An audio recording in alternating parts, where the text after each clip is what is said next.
So for today, we are going to learn how to make a circle pop-up easel card.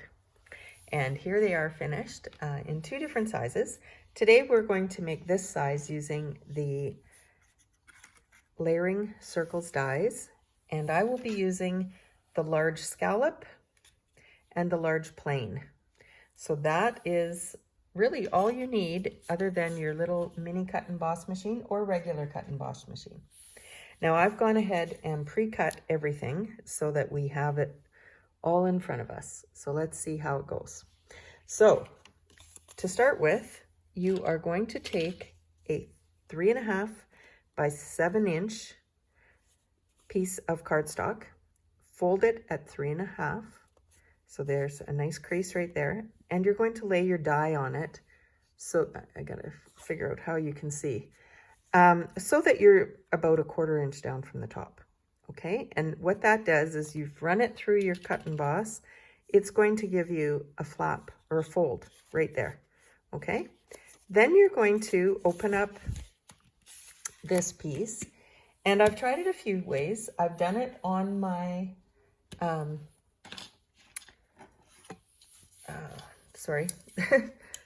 I've done it on my trimmer, but I found that probably the easiest way is just to take a ruler and the stylus end that comes with your, take your pick tool, and you're just going to emboss that so that you get a nice crease, okay? And then you can use your bone folder and crease that. Then we'll set that one aside. Then you're also going to cut in a coordinating color or the same color, another circle with this large scallop, and 3 circles with the plain. Now you'll see that I've trimmed this one down. I would say it's about 1/3, and I've just cut it straight across. Now I use scissors, you could use your trimmer again.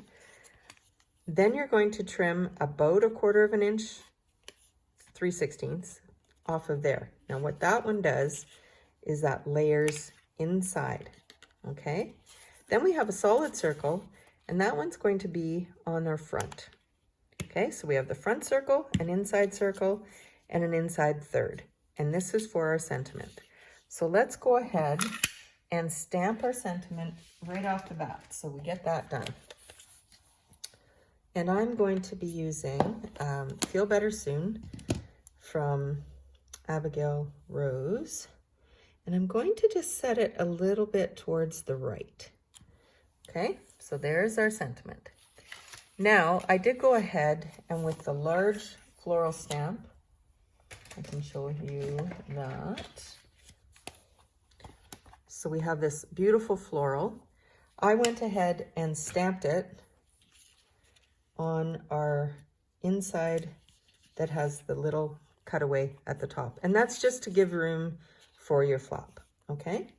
So that's going there, and this is going to get popped up. So we know that that's there. Let's see. Let's glue that one down.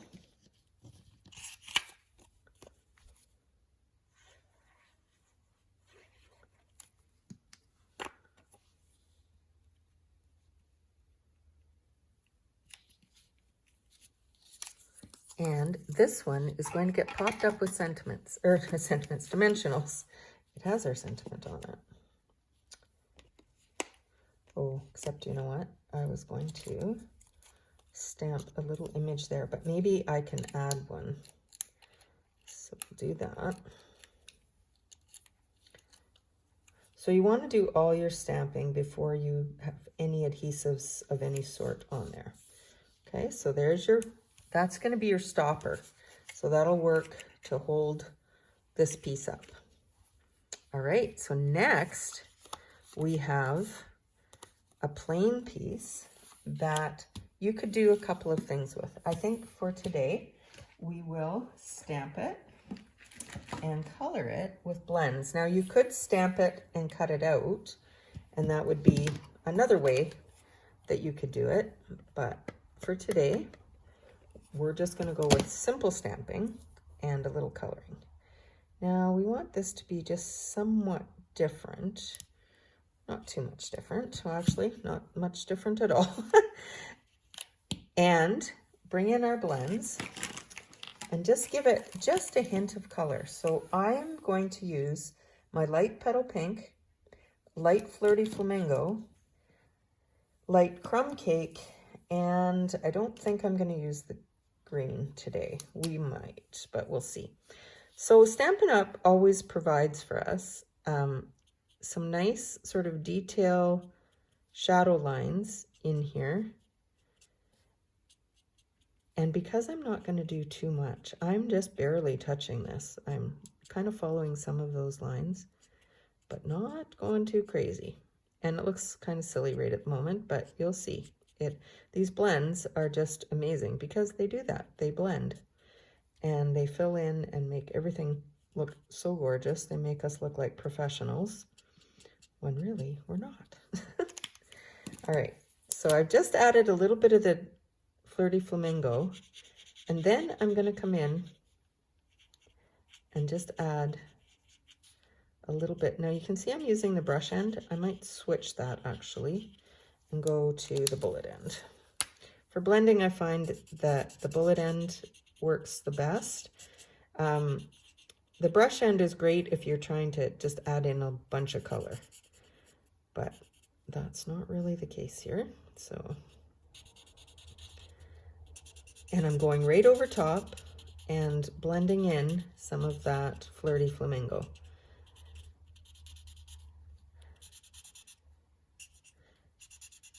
In some of those shadow areas again.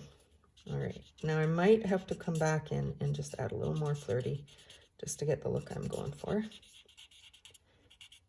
The interesting thing with blends is that white space is almost as valuable as colored space.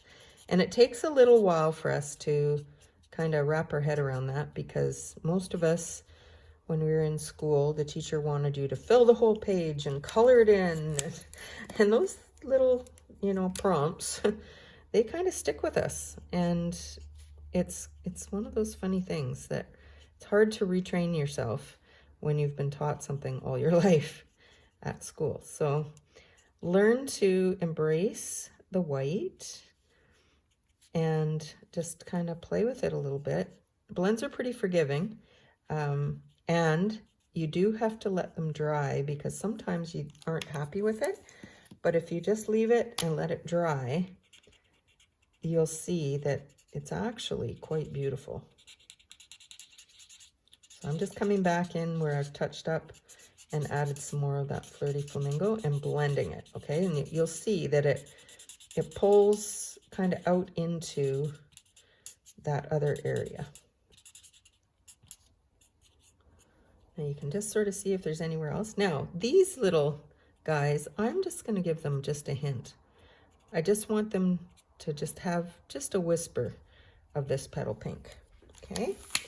And instead of going with our traditional green leaves, I'm going to take my crumb cake and just add a little bit in on the shadow lines of this. So again, just adding a hint of color in there. And it gives this soft sort of antique-y look, and I really like it. And if those stems aren't popping for you, you can just add a little there. All right, so there we are. Now, I feel like this needs just a whisper of another leaf. So I'm going to bring that leaf in, and I'll pop it over here so I can see it, and just touch in on that other side.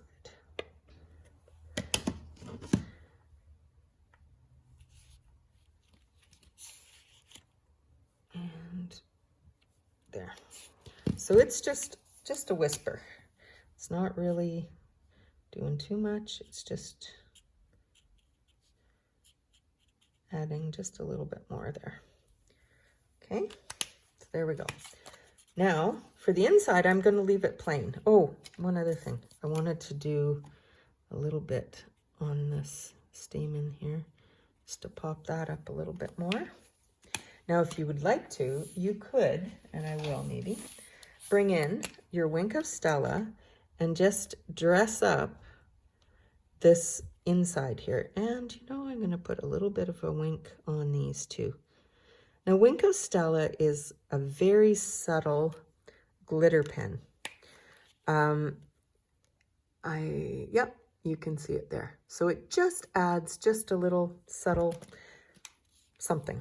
Now, another thing that you can do with your Wink of Stella is you can take, normally I would take my bone folder. Here we go. I was going to use my ruler, and you can just tap it, and it adds just well, we need just a little bit more. So to get it flowing, you just give it a slight squeeze, and you can, woo, okay, that's a little much, but that's okay. All right, so we're gonna tap it. I can see it all over my surface. There we go. And it's almost just like little splatters of Wink of Stella. So it just kind of adds one more element, one more layer. All right, so on this, I had some pre-stamped pieces, if I can find them. Where did they go? All right, I will just stamp one more. And that was just the small flower. And these ones line up with the DSP. So they also line up with your large, what am I trying to say? The large die, and they can be cut out. But for sake of time, I'm just going to go ahead, stamp them, and color them, because I really just need one. So again, I'm just going to add just a hint in here.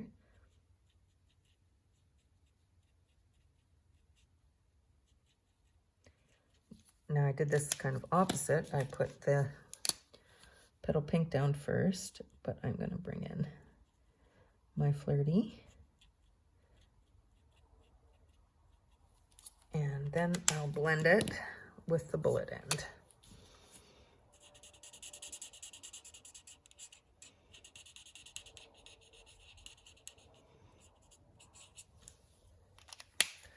So that's just going to carry that through to the inside for me and add just a pop of color.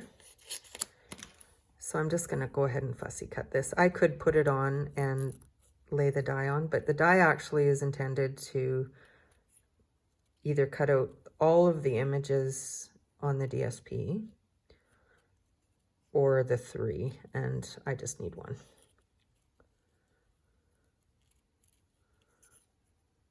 And that particular die does not fit on the mini cut and emboss, and that's what I have handy, so we're gonna go with this one. Whoops. So I'll just put a little dimensional on the back of this. Is that too big? Maybe. See if I can squish it in there, make it work. Might have to trim it. So you saw that I just picked this up from the edge of my dimensional sheet. I had just a few left over there. Now we've kind of lost a little bit of the detail here, so I'm just gonna add in just a little bit to resemble the stamen in the center. There we go. And this piece gets glued on our front. So this is our front base that we're doing, and it, as you recall, was cut with the 3-inch scallop. All right.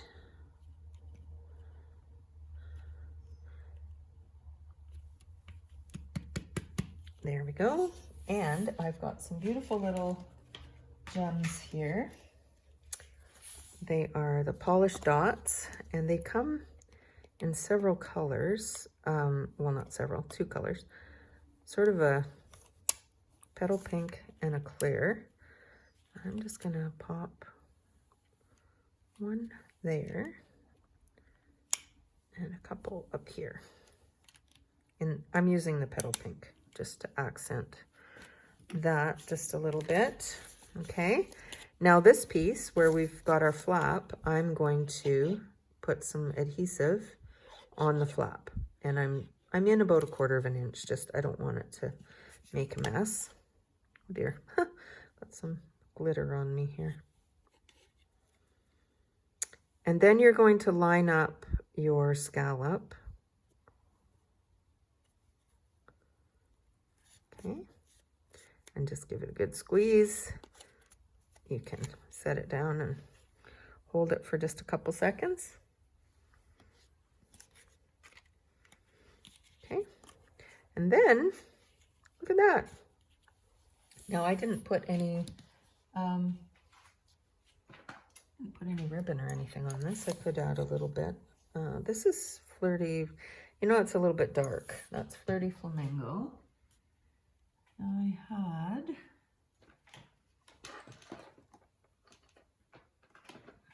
do have just some white. I think probably the linen thread would be the right choice for this, and I don't have it handy, but let's see.